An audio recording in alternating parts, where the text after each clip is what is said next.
Hello. Feel like Mr. Rogers. I'm Chris Raup. Go by Warrior Runner 6 on Instagram. It's warrior.runner6. And just thought as we prepare and as I start packing for my trip down to Arizona for the Monster 300 that I would go through all the things that I've done in research and in preparation for this race, and for the 6 200s that I'm 200 plus mile races I'm planning to run this year, that I'm calling the Resilience Project, and I'm running them all as fundraisers and awareness for our foundation, the Warrior Trail Foundation. So I'll just get into it here. First of all, I'll just go through some different pack options that I evaluated. One of the first ones was this Uswe Hiker 18. It's a great pack, very comfortable. I really like the suspension system that they have on this pack, but this pack is the heaviest pack by itself of all the packs that I tested. So it will go as a backup, and just in case I'm having issues with shoulder pain or something else, it will be in the van as a backup, but it will not be a primary pack. This is the pack that I have used in previous 200s. I am on the UltraSpire team, so I really love to push UltraSpire's packs. This pack is one of my favorites. It is the Legacy 3.0, and a fantastic pack, but not big enough for this 300 adventure. So I believe this is about a 15-liter pack. They might advertise it more, but frankly, you just can't get enough into it. But one of the things I do love about this pack is this back pocket here and the zippers. I've run a lot of races with the Bronco race vest. Love that vest, but having zippers on things in a 200 plus are really important. Great lightweight vest, just not big enough for my liking for this, and you'll see why. This is an Outdoor Vitals 30 liter. I forget what they actually call this vest, but it's their Outdoor Vitals 30 liter. It's a fantastic pack. I really like the dynamo and the outside pockets. This will be my backup pack probably to the pack I chose for this. And I also have over here another pack just in case I get to a point where I've decided I need to actually carry more than what I'm carrying. And that is my Hyperlight mountain gear, Waypoint 35. Fantastic pack. I use this for my ultralight hunting, backpacking archery hunts. And love this pack. Sort of gotten it in white for use in the desert, but all that being said, fantastic pack, nice side pockets. The only thing about this pack is it just has the water flasks up front and no additional pockets. Now I do have some additional things I can attach up here. Great pack. That'll be another pack that's in my van. So yes, I am taking at least 2, if not 3, backup packs for this race that I may change out depending on situations, if and when I see my crew.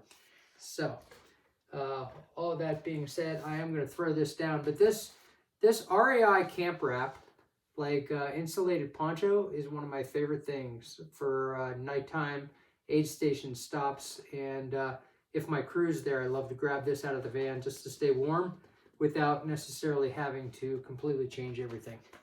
So, get that out of the way.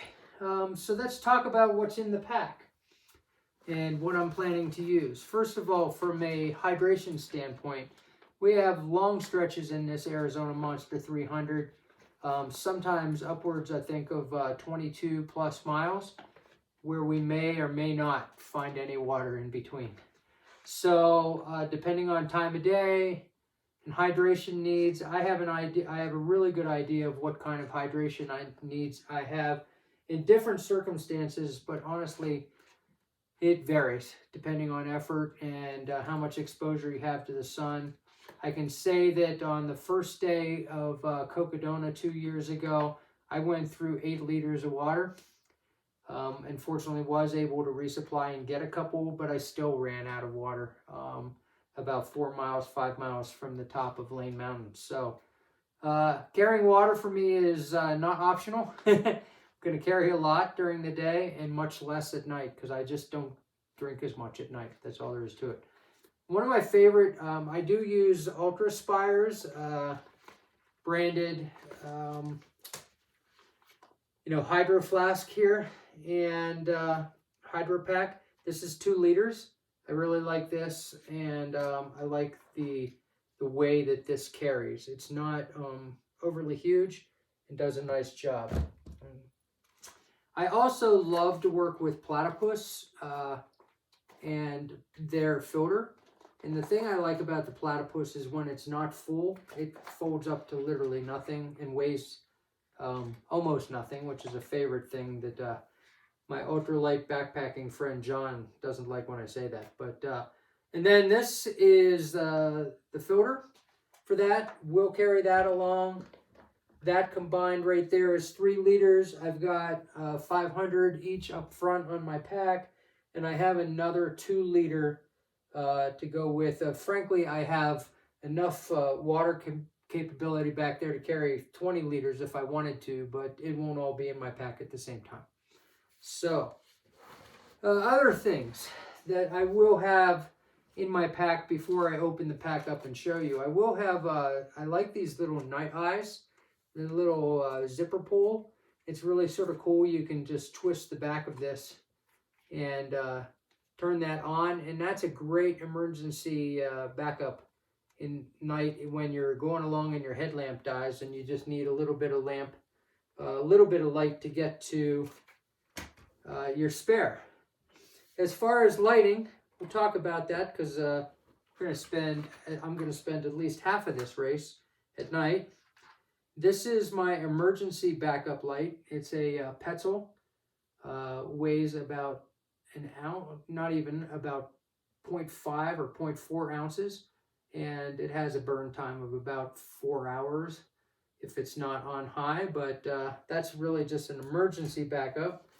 My preference for a headlamp is the Black Diamond, and the reason is because I've weighed many of them. By the way, I've weighed everything here, and this really minute backup battery and the Petzl. They're very, very light, very small, easy to pack. That's my preferred go-to on the backup light and headlamp. And I don't use a headlamp all that much, usually because I am using this bad boy right here, which is the Kogalla. And I use this in conjunction with a Ultra Spire belt. And I really like how this works in that you can just tuck this into the front and just like that, that magnet will take a hold there and hold that on there. And then you can just tuck your battery pack into one of the side or back packets. And I like that belt as well for carrying my phone a lot during the day, just to keep it convenient and not up on my pack. With regards to Kogalla, it comes with with their battery, which is frankly a little bit heavier than I like. The other thing about this battery is I do not find it has as long a lifespan as these very inexpensive $9 on batteries that I bought at Walmart. And I will say many of these, I've found that Walmart is stopping carrying these. I don't know why, maybe they catch fire or something. But the reality of the situation is this battery will last twice as long as this battery. And it actually weighs less. And the other thing I like about this battery is how thin it is and how nice it tucks into that waist belt. And at that price point, I went out and bought 10 of them. So I always have spares in my drop bags and spares everywhere, and works really nice. Another lighting option for the waist belt that I do like is this Lumen 4000, or yeah, Lumen 400. I think this is actually the 800 that I have on here on one of the belt. This is from Ultraspire. It's a great light, throws a lot of light. It's very convenient in that it comes with its own belt that you can, carry it. The thing I necessarily prefer the Kogalla over this light is the fact that this light is a very white light, and I find that can be hard for me to deal with for very long periods, whereas the Kogalla is more of an amber light, and I really like that. But if you're not used to using waist lamps, I can tell you they are absolute game changers when it comes to being able to see three-dimensionally what's on the trail in front of you, because the lower cast of that light actually puts a little bit of a shadow on the slightest little rise and helps you prevent from tripping all the time. The other thing that will be on the outside of my pack, which is my Garmin InReach Mini 2, and I use this shoulder strap that is similar to the one that the tracking devices that we get. And what's nice is this just clicks on and off so that you can use it. And I often will put a dummy cord, which is a military term for just a piece of mini rope or string between this and this, so that if I'm bending over and don't bump this, it doesn't accidentally fall off. So that is what's on the outside. I also will be carrying this brand new GoPro. This is just called the Hero, not the Hero anything, but in comparison, it's probably about a half, if not a third, the size of my old GoPro Hero 12. So I am carrying this device. I carried it on the race that I ran a couple weeks ago in Moab, and I was really impressed with how well it did, and most important, how small it is and how much I didn't even notice it was in my pack. That will be with me throughout as well. As far as luxury items, a couple luxury items I carry in my pack. This one I'm anxious to really get some more time with. This is called a mini bidet, and you basically just screw this onto the top of like your platypus or a smart water bottle or something like that. And it's got a very small hole in it that you can use for like a bath or as a true bidet. So excited about that. And also, as a retired military Army officer, knives are an important thing to me. Did a lot of research on knives, and this Benchmade bug out knife is one of the lightest that I could find that still has a quality blade on it. So that will be on my pack as well. So let's dive into what's in the pack here and give you an idea. So I've got my spreadsheet here just to reference a couple of things, but I anticipate my poles will not be in my pack very much, and mostly will be being used by me, but they fit nicely into the side of this. This is the Hyperlight Mountain Gear Aero 28 in my pack. My poles fit nicely into this side pocket, and on this side pocket, yes, that is an umbrella. And I can honestly say I have never used an umbrella in a trail race. I have seen them used in some of my backpacking days. I have never personally used one, but there's a clip on the front of my pack here to help hold this in place, hands-free, and if it's really, really hot or scorching, this will be going with me. If it's cooler, then I will probably leave this off. That umbrella does not weigh very much, just to give you an idea. Where is it? It is made by Z-Packs, 7 ounces. So, great thing about this pack, it's got room for 2 half-liters up front, pocket over here on this side for nutrition, pocket on this side for nutrition, and a zipper pocket right here.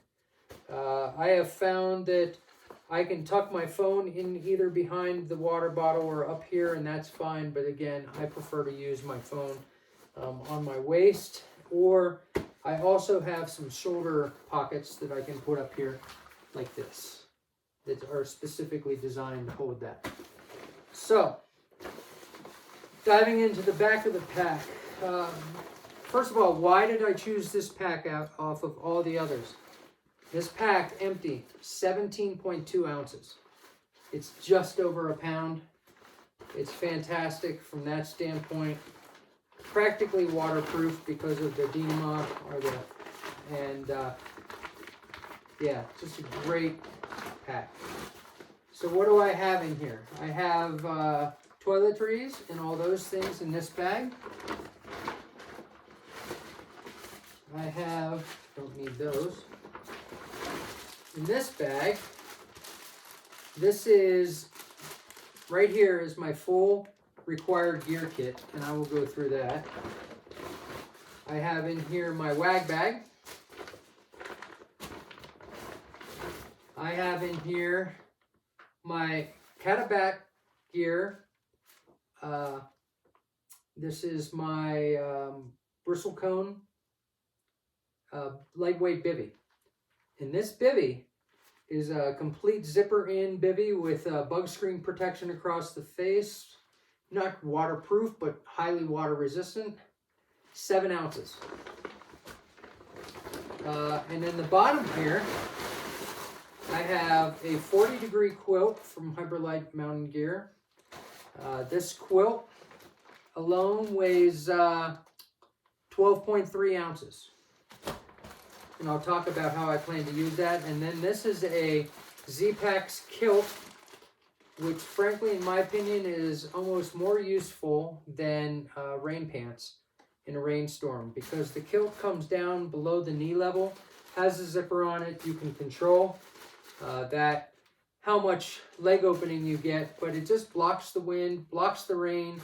If you have this on with a raincoat, then you have the ultimate rain gear protection, because your feet are still going to get wet unless you're wearing waterproof shoes and waterproof socks and everything else. So to me, I don't worry about how wet anything from my shin down gets.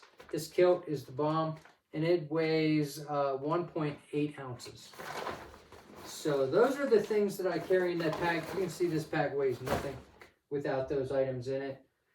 Other items that will be in the pack will be my goreware. This is not the shake dry. I will probably actually carry the shake dry. It's 0.4 ounces less, but this is the new version of the goreware R7 shake dry. So that is 6.7 ounces. The sun hat as an alternative to this hat, and I also have some of these hat skirts that I can just put on over top of this hat. And then this will be in there. This is the world's, as far as I know, the world's lightest puffy. This is the Black Diamond puffy. It is, what do they call this thing? The, sorry, had it right there, and I don't remember what they call it. Oh, I think it's the Approach. Oh, Deploy. It is the Black Diamond Deploy.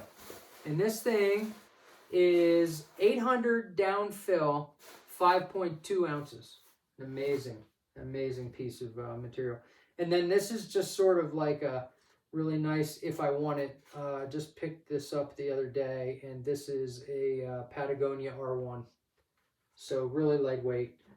Again, everything here is lightweight designed. So let's talk about what's in my emergency kit here. Oh, there is another option for my pants. I don't have them in here right now. This option is the Z-Pax. Z-Pax, which one do they call this?